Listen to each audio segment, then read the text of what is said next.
মৰমৰ ছাত্ৰ ছাত্ৰীসকল আমাৰ আজি ভিডিঅ'লে তোমালোকক স্বাগতম জনাইছোঁ। আজি আমি ক্লাছ 5ৰ ইংৰাজীৰ lesson number 2 the joy of helping নামৰ পাঠটিৰ এক্টিভিটি 1ৰ পৰা কৰিম। তোমালোকে মনোযোগেৰে চাই যাবা। চোৱা activities 1 let's check how much we have understood. Choose the correct alternative from the following options. এতিয়া চোৱা ইয়াত কি বুলি কোৱা হৈছে, আমি যে পাঠটো পঢ়িলোঁ, পাঠটো পঢ়াৰ পিছত আমি কিমান বুজি পালোঁ সেয়া চাবলৈ ইয়াত আমাক কেইটামান উত্তৰ দিয়া হৈছে। তাৰ পৰা আমি শুদ্ধ উত্তৰটো বাছি ইয়াত টিক চিন দিব লাগিব।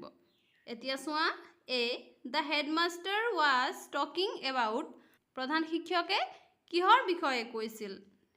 নম্বৰ 1 ফ্লাড ডেমেজ, বানপানীৰ ক্ষতি। নম্বৰ 2 ছইল ইৰোজন, মাটি খহনীয়া। নম্বৰ 3 আৰ্থকুৱেক ডিজাষ্টাৰ, ভূমিকম্পত দুৰ্যোগ। নম্বৰ 4 ডিফৰেষ্টেশ্যন মানে বনাঞ্চল ধ্বংস কৰা। এতিয়া এইবোৰৰ ভিতৰত প্ৰধান শিক্ষকে কিহৰ বিষয়ে কথা কৈছিল? আৰ্থকুৱেকৰ বিষয়ে, হয়নে? ভূমিকম্প ডিজাষ্টাৰৰ বিষয়ে কৈছিল, গতিকে এইটো 3 হ'ব। এতিয়া বিচোৱা the headmaster showed contributions from teachers and students. প্ৰধান শিক্ষকে কিহৰ বাবে বৰঙণি বিচাৰিছিল? Number 1 to help the flood affected people, বানপীড়িত লোকসকলক সহায় কৰিবলৈ। Number 2 to organise a function at school, বিদ্যালয়ত ফাংচন পাতিবলৈ। Number 3 to help earthquake hit people, ভূমিকম্পই আঘাত কৰা মানুহক সহায় কৰিবলৈ। Number 4 to go' for a পিকনিকলৈ যাবলৈ। হেড ছাৰে কিহৰ কাৰণে সহায় বিচাৰিছিলে? এইটো নম্বৰ 3 হ'ব, হয়নে? To help earthquake hit people. এতিয়া চোৱা number C Raju thought of contributing. ৰাজুৱে বৰঙণি দিয়া কথা ভাবিছিল। কি বৰঙণি দিয়া কথা ভাবিছিল? Number 1 bread butter and fruits. Number 2 bread biscuit and fruits. Number 3 clothes water and money. Number 4 water biscuit and bread. ৰাজুৱে কি বৰঙণি দিয়া কথা ভাবিছিল? এইটো নম্বৰ 2 হ'ব, হয়নে? ৰাজুৱে ব্ৰেড বিস্কিট আৰু ফ্ৰুটছ দিয়াৰ কথা ভাবিছিল। এতিয়া চোৱা D the contributions were carried to the earthquake affected area in. বৰঙণিসমূহ ভূমিকম্পই ক্ষতি কৰা এলেকালৈ নিয়া হৈছিল। কিহত নিয়া হৈছিল? এ কাৰ্ট মানে ঠেলা গাড়ী। নম্বৰ 2 এ গুডছ ভেন মানে সামগ্ৰী কঢ়িওৱা গাড়ী। নম্বৰ 3 এ মিনি ট্ৰাক মানে এটা সৰু ট্ৰাক। আৰু 4 এ ট্ৰেক্টৰ আৰু এটা ট্ৰেক্টৰ। এতিয়া সামগ্ৰীবোৰ কিহত নিয়া হৈছিল? এইটো এ গুডছ ভেন মানে সামগ্ৰী কঢ়িওৱা ভেনত নিয়া হৈছিল, হয়নে? গতিকে নম্বৰ 2টো শুদ্ধ হ'ব। চোৱা the team members of the school felt very. বিদ্যালয়ৰ দলৰ সদস্যসকলে অনুভৱ কৰিলে। কেনে অনুভৱ কৰিলে? Number 1 happy to help the people in misery, দুৰ্দশাগ্ৰস্ত মানুহক সহায় কৰি সুখী অনুভৱ কৰিলে। Number 2 funny at to helping the people in misery, দুৰ্দশাগ্ৰস্ত লোকসকলক সহায় কৰি জমনি অনুভৱ কৰিলে। Number 3 sad to help the people in misery, দুৰ্দশাগ্ৰস্ত লোকসকলক সহায় কৰি দুখ অনুভৱ কৰিলে। Number 4 worried about helping the people in misery, দুৰ্দশাত থকা লোকসকলক সহায় কৰিবলৈ চিন্তিত হ'ল। এতিয়া ইয়াৰ শুদ্ধ উত্তৰটো হ'ব number 1 happy to help the people in মিজৰি।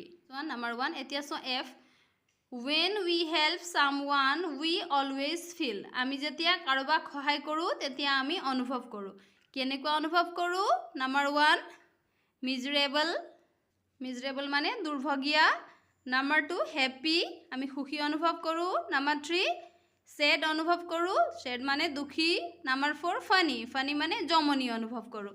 আমি বিপদত পৰা মানুহক সহায় কৰি আমি হেপী অনুভৱ কৰোঁ, হয়নে? গতিকে এইটো 2 হ'ব। এতিয়া চোৱা activity 2 arrange the following sentences as it happened in the lesson. আমি এতিয়া কি কৰিব লাগিব? পাঠত ঘটাৰ দৰে আমি এই বাক্যবোৰক মিলাব লাগিব। ইয়াত খেলি মেলিকৈ দিয়া আছে, কিন্তু আমি প্ৰথমে কোনটো ঘটিছিল দ্বিতীয়তে কোনটো ঘটিছিল হেতু মিলাই লিখিব লাগিব এতিয়া চোৱা number 1 tomorrow after morning assembly we will collect your contributions কালি প্ৰাতঃসভাৰ পিছত আমি আপোনালোকৰ বৰঙনিখিনি সংগ্ৰহ কৰিম নাম্বাৰ 2 চোৱা The team member felt very happy to have helped the people in distress. দুৰ্দশাগ্ৰস্ত লোকসকলক সহায় কৰি দলৰ সদস্যসকল অতি সুখী হ'ল নাম্বাৰ 3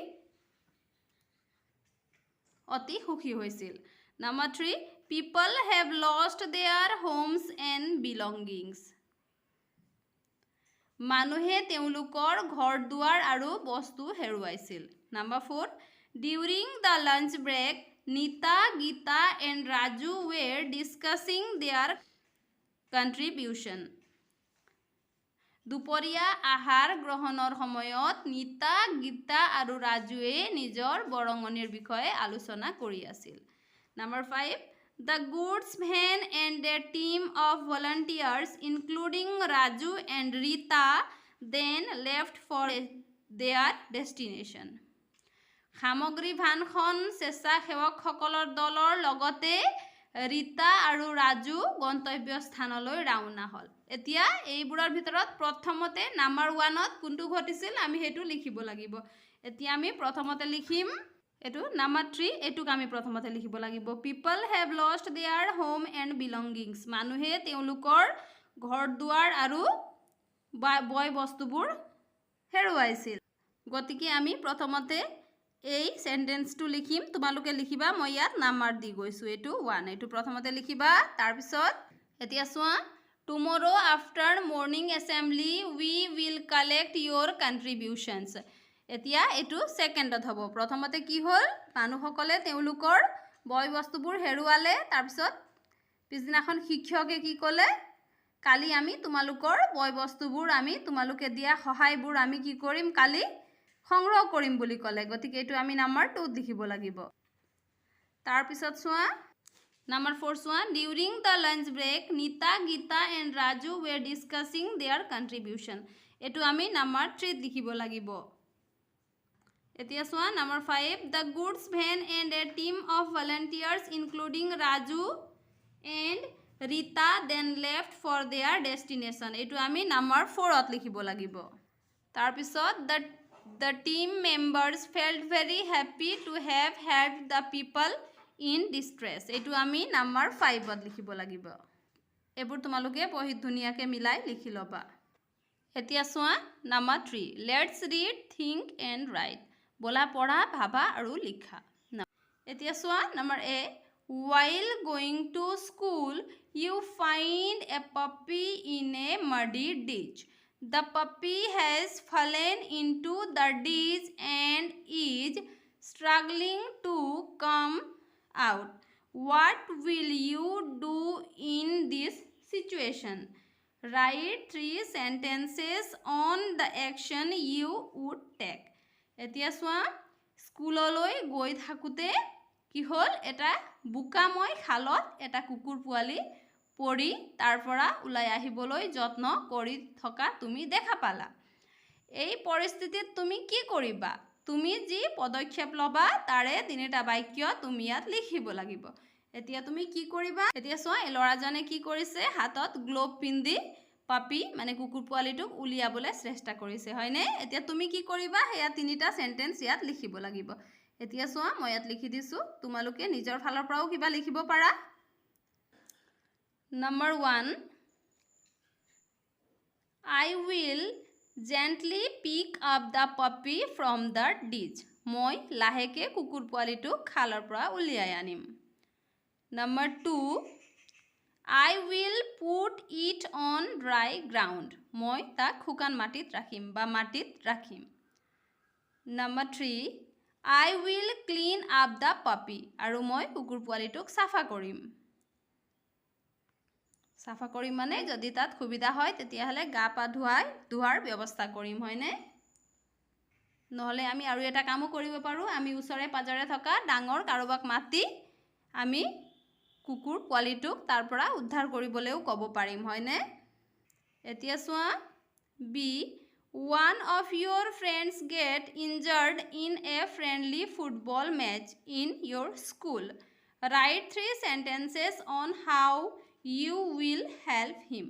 এতিয়া চোৱা তোমালোকৰ স্কুলৰ প্ৰীতি ফুটবল খেলত তোমালোকৰ বন্ধু এজন আঘাতপ্ৰাপ্ত হ'ল এতিয়া তোমাৰ বন্ধুজনক তুমি কেনেদৰে সহায় কৰিবা হেয়া তুমি তিনিটা বাক্য লিখিব লাগিব মই ইয়াত লিখি দিছো তোমালোকে নিজৰ মতেও লিখি চাবা Number 1 I will give him my water bottle to drink water. মই তেওঁক মোৰ পানী বটলৰ পৰা পানী খাবলৈ দিম Number 2 I will use the first aid kit to bandage his injury. মই তেওঁৰ আঘাত হোৱা ঠাইত first aid kit ইউজ কৰি তেওঁক বেণ্ডেজ কৰিম Number 3 After that, I will call a teacher or nurse for more help. তাৰপিছত মই তেওঁৰ সহায়ৰ বাবে গৈ শিক্ষক বা নাৰ্ছক মাতি আনিম এতিয়া চোৱা Number 4 Choose the appropriate meaning of the underlined words from the given options. এতিয়া আমি এই বাক্যৰ এই যিটো আন্ডাৰলাইন কৰা শব্দ আছে ইয়াৰ আমি প্ৰকৃত অৰ্থ ইয়াৰ পৰা বিচাৰি লিখিব লাগিব এতিয়া চোৱা ইয়াত দিয়া আছে A The earthquake destroyed many areas of our neighboring district.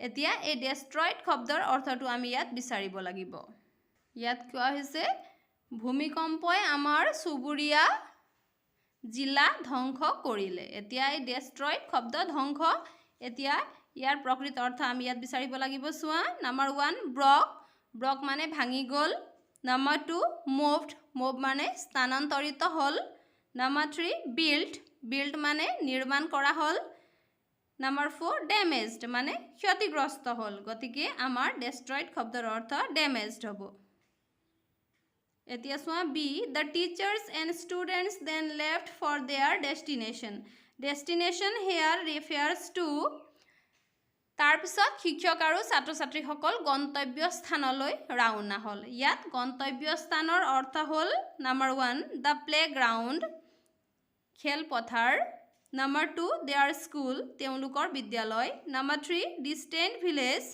দূৰৈৰ গাঁও Number 4 earthquake affected place ভূমিকম্প আক্ৰান্ত ঠাই তেওঁলোক ক'ত গৈছিল ডেষ্টিনেশ্যন মানে তেওঁলোকৰ ডেষ্টিনেশ্যন আছিল earthquake affected place হয়নে গতিকে এটো আমি শুদ্ধ দিব লাগিব এটা Number C they were very sad to see the plight and misery of the people তেওঁলোকে মানুহৰ দুৰ্দশা দেখি বৰ দুখী হৈছিল ইয়াতে plight দুৰ্দশা শব্দটোৰ অৰ্থ হ'ল Number 1 playful environment মানে আনন্দমুখ পৰিবেশ Number 2 difficult and sad situation কঠিন আৰু দুখজনক পৰিস্থিতি Number 3 happy situation সুখী পৰিস্থিতি faces মানে মুখ তেওঁলোকে কি দেখি দুখী হৈছিল তেওঁলোকে Number 2 difficult and sad situation মানে কঠিন আৰু দুখজনক পৰিস্থিতি দেখি দুখী হৈছিল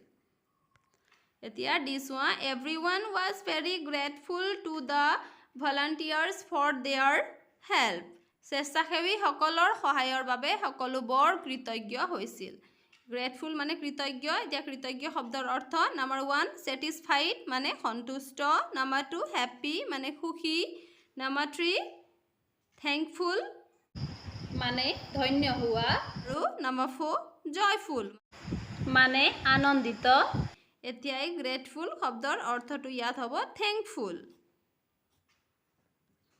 মৰমৰ ছাত্ৰ-ছাত্ৰীসকল আজি ভিডিঅ'ত আমি ইমানেই কৰিলোঁ আমাৰ পৰৱৰ্তী ভিডিঅ'ত আমি বাকি ৰৈ যোৱা এক্টিভিটিজখিনি কৰিম তোমালোকে মনোযোগেৰে পঢ়া শুনা কৰিবা আজিলৈ ধন্যবাদ